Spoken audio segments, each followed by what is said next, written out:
বন্ধুরা আজকের ভিডিওতে আমরা একটা নিফটির কেমিক্যাল কোম্পানি ইউপিএল কোম্পানিটাকে ডিটেল অ্যানালাইসিস করার চেষ্টা করব এবং কোম্পানিটার শেয়ার প্রাইস কন্টিনিউয়াসলি ডাউন ট্রেন্ডে যাচ্ছে। সুতরাং এই সিচুয়েশনে আপনাদের কিরকম ডিসিশন নেওয়া উচিত, কারণ যাদের পোর্টফোলিওতে এই কোম্পানির শেয়ারটি আছে ব্যাক টু ব্যাক প্রত্যেক দিন কোম্পানিটা ডাউন ট্রেন্ডে যাচ্ছে, এমনকি কোম্পানির রেজাল্টও ভালো আসেনি। তো আজকের ভিডিওতে ইউপিএল কোম্পানিটা অ্যানালাইসিসের মাধ্যমে আপনার সাথে কিছু অন্যরকম অ্যানালাইসিস করে দেওয়ার চেষ্টা করব, যেভাবে কোনো কোম্পানি যখন ডাউন ট্রেন্ডে যাচ্ছে কিভাবে আপনি কোম্পানিটাকে অ্যানালাইসিস করতে পারেন।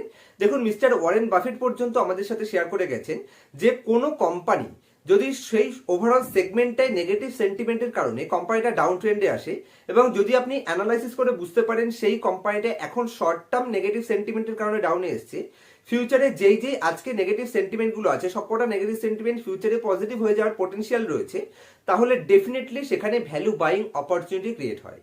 ঠিক সেম ভাবে ইউপিএল কোম্পানিটাও আজকে ভ্যালু বাইং অপরচুনিটি ক্রিয়েট হচ্ছে।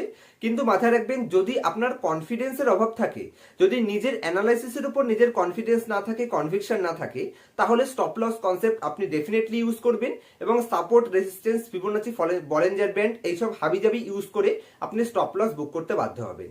কিন্তু আমার পোর্টফোলিওতে যদি এই কোম্পানিটা থেকেও থাকে বা নাও থাকে, বা আমি কাউকে কখনোই সাজেস্ট করবো না যে এই ধরনের কোম্পানিতে শুধু শর্ট টার্ম নেগেটিভ সেন্টিমেন্টের কারণে সাপোর্ট রেজিস্ট্যান্স ইউজ করে আপনি আপনার স্টপ লস বুক করুন এবং শর্ট টার্মে আপনার নিজের হার্ড আর্ন মানির ক্যাপিটালকে আপনি বার্ন করুন। তো চলুন কোম্পানিটাকে অ্যানালাইসিস করব, কিভাবে কোম্পানিটাকে অ্যানালাইসিস করা যেতে পারে সেই পয়েন্টসগুলো ডিসকাস করব। তার আগে চ্যানেলে নতুন হলে অবশ্যই চ্যানেলটিকে সাবস্ক্রাইব করে নেবেন এবং পুরো ভিডিওটি দেখবার পরে যদি আপনাদের মনে হয় যে এই ভিডিওটা থেকে আপনি ডিফারেন্ট কিছু শিখতে পেরেছেন, তাহলে অবশ্যই ভিডিওটিকে লাইক করতে ভুলবেন না, কারণ আপনাদের এক একটি লাইক আমাকে অনেক বেশি মোটিভেটেড করে এই ধরনের ইনফরমেটিভ টপিক আপনার সামনে প্রেজেন্ট করার জন্য। তো সবার প্রথমে কোম্পানির বিজনেস মডেলটা আপনাদের বোঝানোর চেষ্টা করব, কারণ বিজনেস মডেল যদি ক্লিয়ার না থাকে, ফান্ডামেন্টাল ক্লিয়ার না থাকলে আপনি যাই করুন না কেন মার্কেট থেকে প্রফিট আপনি কামাতে পারবেন না, আমি এটা লিখে দিতে পারি। যে কারণে সবার প্রথমে কোম্পানির বিজনেসের শুধু ইম্পর্টেন্ট পয়েন্টসগুলোই ডিসকাস করব, তারপর ফান্ডামেন্টালি কিভাবে অ্যানালাইসিস করা যেতে পারে ডিফারেন্ট ভাবে সেটা বোঝানোর চেষ্টা করব। তো সবার প্রথমে যদি কোম্পানির বিজনেসে কিছু অ্যাডভান্টেজ অথবা বিজনেসে কেন আমি মনে করছি এখানে অপরচুনিটি সেটা আগে বোঝানোর চেষ্টা করি। সবার প্রথমে কোম্পানি আমরা জানি যে রেজাল্ট ভালো আসেনি, তো ফান্ডামেন্টালি যদি আমরা অ্যানালাইসিস করি ফিউচারে কেন গ্রেট রিটার্ন আসতে পারে সেই পয়েন্টসগুলো বোঝানোর চেষ্টা করব। তো সবার প্রথমে কোম্পানি যদি আপনি বিজনেস দেখেন, তাহলে নর্থ আমেরিকা, ল্যাটিন আমেরিকা, ইউরোপে সেখানে সদ্য সিজন স্টার্ট হতে চলেছে। নেক্সট কোয়ার্টার থেকেই কোম্পানি, এখন আমি মনে করছি কোম্পানিতে যা নেগেটিভ হওয়ার প্রত্যেকটা নেগেটিভ হয়ে গেছে অলরেডি, এবং ফিউচারে কেন গ্রেড করবে সেটাই বোঝানোর চেষ্টা করছি। যেখানে ল্যাটিন আমেরিকা, নর্থ আমেরিকা, ইউরোপে এখন সদ্য সিজন স্টার্ট হচ্ছে এগ্রোকেমিক্যাল সেগমেন্টে, এবং এই কোম্পানি ইন্ডিয়ান মার্কেটে, ডোমেস্টিক মার্কেটে খুব কম এক্সপোজারই রাখে, কিন্তু এই ল্যাটিন আমেরিকা এবং ইউরোপে তাদের ম্যাক্সিমাম এক্সপোজার থাকে বিজনেসে। যে কারণে সেখানে যেহেতু সদ্য সিজন স্টার্ট হবে, সেখানে কোম্পানির বিজনেসে এখন যাই হোক না কেন ফিউচার কিন্তু সুপার গ্রেট এবং রিসেন্টলি সিজন আসতে চলেছে। যেখানে যদি আপনি কোম্পানির বিজনেস মডেল দেখেন, তাহলে ইউরোপে কোম্পানির টোটাল প্ল্যান্ট যদি আপনি দেখেন, তাহলে আপনি আইডিয়া করতে পারবেন যেখানে টোটাল ইউরোপে কোম্পানির 10খানা প্ল্যান্ট রয়েছে, এবং ল্যাটিন আমেরিকাতে 9খানা প্ল্যান্ট রয়েছে, এবং নর্থ আমেরিকাতে একটা প্ল্যান্ট রয়েছে, এবং রেস্ট অফ দ্য ওয়ার্ল্ডে 7খানা প্ল্যান্ট রয়েছে, এবং ইন্ডিয়াতে কোম্পানির 15খানা প্ল্যান্ট রয়েছে। তাহলে ইন্ডিয়াতে টোটাল কোম্পানির যা বিজনেস আছে তার থেকে কিন্তু ফরেন মার্কেটের কোম্পানিতে মানে সেগমেন্টে কোম্পানির প্ল্যান্টের সংখ্যা বেশি রয়েছে। তার মানে ইজিলি আমরা বুঝতে পারছি ডোমেস্টিক মার্কেটের থেকে কোম্পানি ফরেন মার্কেটের উপর বেশি ডিপেন্ড করে। এবং যদি আপনি কোম্পানির রেভিনিউ ব্রেকআউট দেখেন, তাহলে ইজিলি আইডিয়া করতে পারবেন যেখানে ল্যাটিন আমেরিকা থেকে কোম্পানি 39% রেভিনিউ জেনারেট করে, এবং নর্থ আমেরিকা থেকে 17% রেভিনিউ জেনারেট করে, ইউরোপ থেকে টোটাল ইউরোপ থেকে কোম্পানি 15% রেভিনিউ জেনারেট করে, বাকি ইন্ডিয়া থেকে মাত্র 12% রেভিনিউ ডিপেন্ড করতে হয়।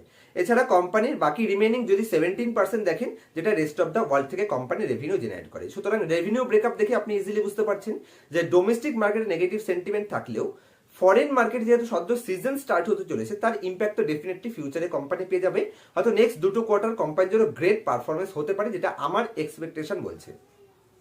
এবং যদি আপনি এই কোম্পানিটাকে দেখেন, তাহলে company 5th largest agrochemical manufacturer world বেসিসে। যদি আপনি দেখেন এগ্রোকেমিক্যাল সেগমেন্টে, তাহলে কোম্পানি 5 নম্বর স্থানে রয়েছে। এবং যদি আপনি কোম্পানি এবং 4th largest manufacturer seeds manufacturing a world বেসিসে কোম্পানি কেমিক্যাল সেগমেন্টে, এগ্রোকেমিক্যাল সেগমেন্টে 5 নম্বর স্থান রেখেছে, এবং বীজ সেগমেন্টে, সিডস সেগমেন্টে কোম্পানি 4th স্থানে অলরেডি কোম্পানি রয়েছে গ্লোবাল বেসিসে। এবং যদি আপনি এই কোম্পানির রিসার্চ অ্যান্ড ডেভেলপমেন্ট দেখেন, তাহলে কোম্পানির রিসার্চ অ্যান্ড ডেভেলপমেন্টেও স্ট্রং এক্সপেন্ডিচার করছে। সুতরাং একটা কোম্পানির বিজনেসে যা যা পজিটিভ সাইন দরকার, প্রত্যেকটা পজিটিভ সাইন বিজনেসেও রয়েছে। এবার আমরা কোম্পানির ফিনান্সিয়ালে বোঝার চেষ্টা করব যে কোম্পানির ফিনান্সিয়ালে কোনো প্রবলেম এসছে কিনা, শেয়ার প্রাইস কেন ডাউনে এসছে, বা ফিনান্সিয়ালে যদি প্রবলেম থাকেও সেটা ফিউচারে কেন সলভ হয়ে যেতে পারে বা কোথায় যেতে পারে, সেই পয়েন্টসগুলো আমি বোঝানোর চেষ্টা করব, যেটা ফিনান্সিয়াল স্টেটমেন্টে আপনি ইজিলি বুঝতে পারবেন এবং একটু অন্যরকম করে এটা আমি বোঝানোর চেষ্টা করব। চলুন সেটা বোঝার জন্য আমি আপনার স্ক্রিনারের উপর নিয়ে যাচ্ছি। আমি স্ক্রিনারে ইউপিএল লিমিটেড ওপেন করে নিয়েছি। সবার প্রথমে এটি নিফটির একটি অংশ, সুতরাং নিফটির কোম্পানি হওয়ার জন্য অবশ্যই কোম্পানিটা আমাদের অনেক সেফটি প্রোভাইড করায়। নেক্সট পয়েন্ট, যদি আপনি কোম্পানির শেয়ার প্রাইস দেখেন, তাহলে 807 টাকা যেটা হাই বানিয়েছিল, সেখান থেকে হেভিলি ডিসকাউন্টে কোম্পানি 532 টাকাতে ট্রেড করছে। তো টপ থেকে কোম্পানি অনেক ডিসকাউন্টে আছে। কিন্তু যদি আপনি কোম্পানির বর্তমান পি রেশিও দেখেন, তাহলে মিডিয়ান পি রেশিওর তুলনায় অনেক হায়ার পি মনে হচ্ছে। কেন হায়ার মনে হচ্ছে? বর্তমানে কোম্পানি 23-এর পিতে ট্রেড করছে। এবং যদি আপনি কোম্পানির মিডিয়ান পিতে চলে আসেন, তাহলে 5 বছরের মিডিয়ান পি রয়েছে এখানে 17.2। এবং যদি আপনি কোম্পানির 3 বছরের মিডিয়ান পি দেখেন, যেটা 15.8, তাহলে 16 অথবা 17 কোম্পানির 5 বছর এবং 3 বছরের মিডিয়ান পি রেশিও রয়েছে। সেই হিসেবে কোম্পানির পি রেশিও কেন হাই মনে হচ্ছে? কারণ কোম্পানির বটম লাইনে নিশ্চয়ই এফেক্ট এসছে। যদি কোম্পানির বটম লাইনে এফেক্ট আসে, তাহলে কিন্তু কোম্পানির পি রেশিও মনে হবে যেন অনেক বেশি। তো আমি যদি আপনাদের প্রফিট অ্যান্ড লস স্টেটমেন্টের মধ্যে নিয়ে যাই, সবার প্রথমে আমি বটম লাইনে যদি আপনাদের দেখাই, তাহলে দেখুন যেটা 4,414 কোটি টাকা কোম্পানির নেট প্রফিট ছিল, সেটা ডিক্রিজ হয়ে 2,000 হাফ হয়ে গেছে। যে কারণে কোম্পানির আর্নিং যদি কমে যায়, তাহলে কিন্তু পি রেশিও অনেক বেশি মনে হবে। এবং এই আর্নিং যখন ফিউচারে আবার ক্যাচ আপ করে নেবে, তখন কিন্তু আপনি দেখবেন পি রেশিও আবার ডাউনে চলে আসবে। কারণ পি আমরা কিভাবে ক্যালকুলেট করি, এই যে এখানে প্রাইস টু আর্নিং রেশিও, এই পি এর মানে হচ্ছে প্রাইস এবং ই এর মানে হচ্ছে আর্নিং। তো প্রাইস ডিভাইডেড বাই আর্নিং করে আমরা পি রেশিও বের করি। তো আর্নিং যেহেতু ডাউনে চলে এসেছে, সে কারণে পি রেশিও কিন্তু হাই হয়ে গেছে। আর্নিং যখন উপরে উঠে যাবে, তখন কিন্তু পি রেশিও অনেক সস্তা লাগবে। এটা কিন্তু ফিউচারে ডেফিনেটলি চেঞ্জ হবে, আমার এক্সপেকটেশন এবং আমার এক্সপিরিয়েন্স বলছে, এবং এটা তো হওয়ারই কথা, স্বাভাবিক ব্যাপার। এবং বিজনেস মডেল কতটা স্ট্রং সেটা আমি আগেই বুঝিয়ে দিয়েছি। এবং এই ডাউন ট্রেন্ডের পরেও যদি আপনি কোম্পানির রিটার্ন অন ইকুইটি দেখেন, তাহলে 13.4% রিটার্ন অন ইকুইটি জেনারেট করছে এবং 14.3% return on capital employed generate করছে। এবং যদি আপনি কোম্পানির এখানে আরও একটা ইন্টারেস্টিং বিষয় দেখেন, কোম্পানির কোয়ার্টারলি রেজাল্টে যদি আমি আপনাদের নিয়ে আসি, তাহলে দেখুন যেখানে কোম্পানির প্রিভিয়াস ইয়ারের সেম কোয়ার্টারে 12,507 কোটি টাকা সেল প্রোভাইড করেছিল, সেলস পোস্ট করেছিল, সেটা কিন্তু ডাউনে এসেছে। এটা কত হয়েছে? 10,170 কোটি টাকা। তো শুধু কি এই কোম্পানিটারই সেল ডাউনে এসছে? আমাকে বুঝতে হবে ওভারঅল সেগমেন্টেই যদি সেল ডাউন থাকে, তাহলে এটা টোটাল সেগমেন্টের প্রবলেম। তো ওভারঅল কেমিক্যাল সেগমেন্টের একটু ডিফারেন্ট অ্যানালাইসিস করছি, কিন্তু আমি একদম লার্জ কোম্পানি নিয়ে নিচ্ছি এসআরএফ লিমিটেড। তো এসআরএফ কোম্পানিটাকে যদি আমি এখানে সার্চ করে নিই, আমার পোর্টফোলিওতে আমি এসআরএফও অন করি, তো আমি যদি এসআরএফটাকে ওপেন করি এখানে, এক সেকেন্ড, এসআরএফ, তো এসআরএফ লিমিটেডটাকে যদি আমি ওপেন করি, এরও যদি আমি কোয়ার্টারলি রেজাল্টে যাই, দেখুন 3,728 কোটি টাকা, যেটা প্রিভিয়াস ইয়ারের সেম কোয়ার্টারে ইয়ার অন ইয়ার বেসিসে কোম্পানির সেল ছিল, এই কোম্পানিতেও কিন্তু ডাউনে এসছে। এবং এসআরএফ লিমিটেড কিন্তু ওভারঅল কেমিক্যাল সেগমেন্টে ইন্ডিয়ার লিডিং কোম্পানি, একদম লার্জ কোম্পানি। তো লার্জ কোম্পানি নাম্বার 1 কোম্পানিতে যদি ডাউন ট্রেন্ড থাকে, তাহলে নর্মাল কোম্পানিতে তো থাকবে, এটা স্বাভাবিক ব্যাপার। তো আমরা ইজিলি বুঝতে পারছি ওভারঅল সেগমেন্টেই কিন্তু ডাউন ট্রেন্ড রয়েছে। আমি যদি এসআরএফ কোম্পানিটার এখানে প্রফিট অ্যান্ড লস স্টেটমেন্টে যাই, তাহলে কোম্পানি প্রিভিয়াস ইয়ারে 14,870 কোটি টাকা যেটা সেল পোস্ট করেছিল, দেখুন এর আগে প্রত্যেক বছর সেলসে গ্রোথ এসছে, কারণ তখন প্রবলেম ছিল না। কিন্তু রিসেন্টলি যদি আপনি দেখেন, তাহলে কোম্পানির সেলস কিন্তু ডাউন ট্রেন্ডে এসছে। যদি আপনি কোম্পানির নেট প্রফিটেও চলে যান, নেট প্রফিটেও আপনি সেম জিনিস দেখতে পারবেন, যেটা 2,162 কোটি টাকা নেট প্রফিট ছিল, সেটা ডাউনে এসে 1,733।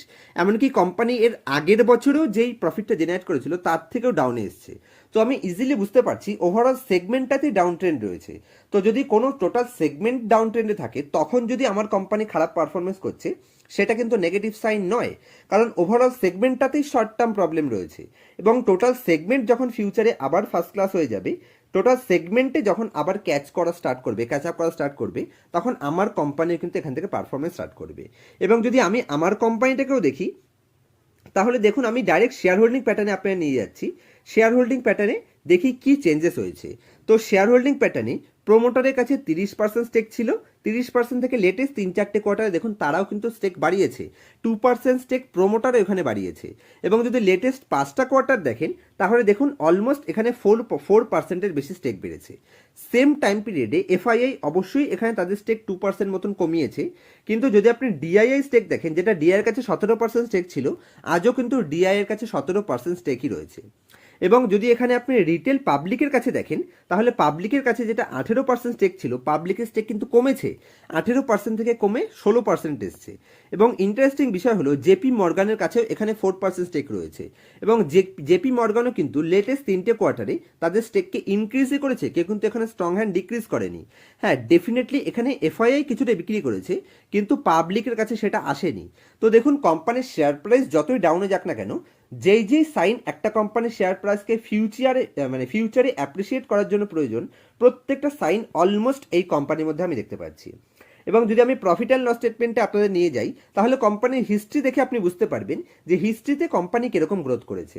তো যে কোম্পানি 2012 থেকে 7,000 কোটি টাকা নেট প্রফিট থেকে ইনক্রিজ করতে করতে লেটেস্ট ইয়ার পর্যন্ত কোম্পানি 53,000 কোটি টাকা নেট প্রফিট টপ লাইন দেখিয়েছে, কন্টিনিউয়াসলি গ্রোথ দেখিয়েছে, তো শুধু শর্ট টার্ম একটা কোয়ার্টারে ইম্প্যাক্টের জন্য কি সেই কোম্পানিটা খারাপ হয়ে যেতে পারে?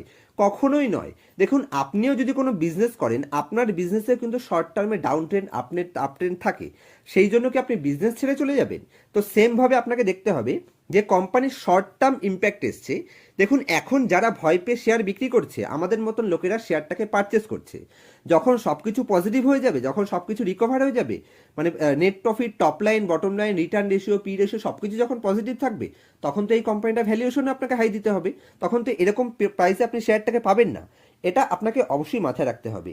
সেমভাবে যদি আপনি কোম্পানির নেট প্রফিটও দেখেন, যে কোম্পানি মাত্র 561 কোটি টাকা নেট প্রফিট থেকে কন্টিনিউয়াসলি ইনক্রিজ করে এটাকে 4,437 কোটি টাকা বা 4,414 কোটি টাকা নিয়ে গেছিল, শুধু একটা বছরের নেগেটিভ সেন্টিমেন্টের কারণে কি বলতে পারেন যে কোম্পানিটা খারাপ হয়ে গেছে? তাহলে তো আপনি স্টক মার্কেটে ইনভেস্ট করতে পারবেন না। কারণ আপনি টোটাল পোর্টফোলিওতে যদি মার্কেটে 5টা বছর থাকেন, তাহলে কোনো না কোনো বছর আপনাকে টোটাল পোর্টফোলিওতে 20 থেকে 30% ডাউন ট্রেন্ড দেখতেই হবে। তাহলে তো মার্কেটে আপনি টিকতেই পারবেন না, আপনার হার্ট অ্যাটাক হয়ে যাবে। তো অবশ্যই এই যে অপরচুনিটিগুলো, এগুলো আমাদের জন্য অপরচুনিটি ক্রিয়েট করে, ভ্যালু বাইং অপরচুনিটি। সেইভাবে যদি দেখতে পারেন, ডেফিনেটলি কোম্পানিতে ভ্যালু বাইং অপরচুনিটি ক্রিয়েট হয়েছে বলে আমি মনে করছি। তবে আপনার ডিসিশন সম্পূর্ণ আপনার উপর ডিপেন্ড করবে।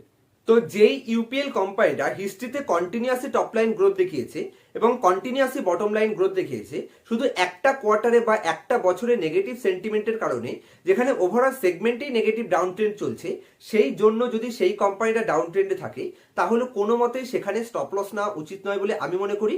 এটাই হচ্ছে ভ্যালু বাইং অপরচুনিটি। মার্কেটে এই ভলিটিলিটির জন্যই কিন্তু স্টক মার্কেট থেকে আমরা বড় প্রফিট কামাতে পারি।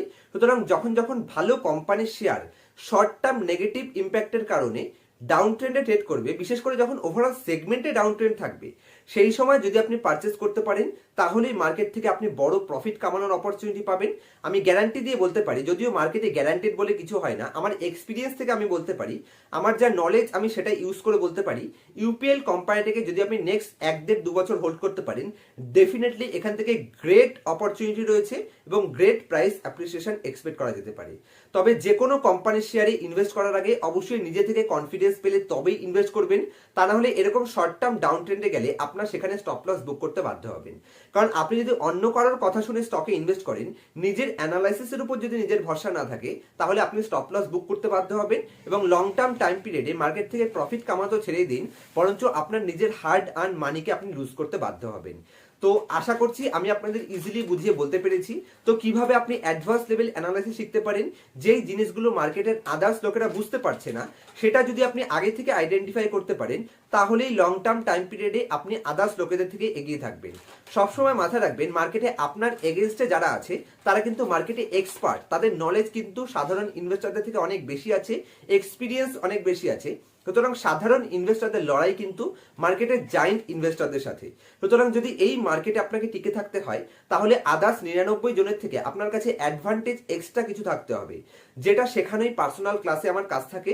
তো যদি আমার ক্লাসে, পার্সোনাল ক্লাসে আমার কাছ থেকে অ্যাডভান্স লেভেল অ্যানালাইসিস শিখতে চান, যেখানে যে কোম্পানিটা ওপর থেকে খারাপ লাগছে, ভেতর থেকে কোম্পানিটা কিভাবে ভালো হতে পারে, বা যে কোম্পানিটা ওপর থেকে ভালো লাগছে ভেতর থেকে খারাপ হতে পারে, কখন কোন কোন সাইন দেখে কোম্পানিতে গ্রেট অপরচুনিটি ক্রিয়েট হয় বা কোন কোন সাইন দেখে কোন কোম্পানিকে অ্যাভয়েড করে দিতে হবে। যেমন দেখুন ইউপিএল কোম্পানিটা ডাউনে এসছে, কিন্তু সব কোম্পানি ডাউনে আসলে আপনি পারচেস করতে পারবেন না।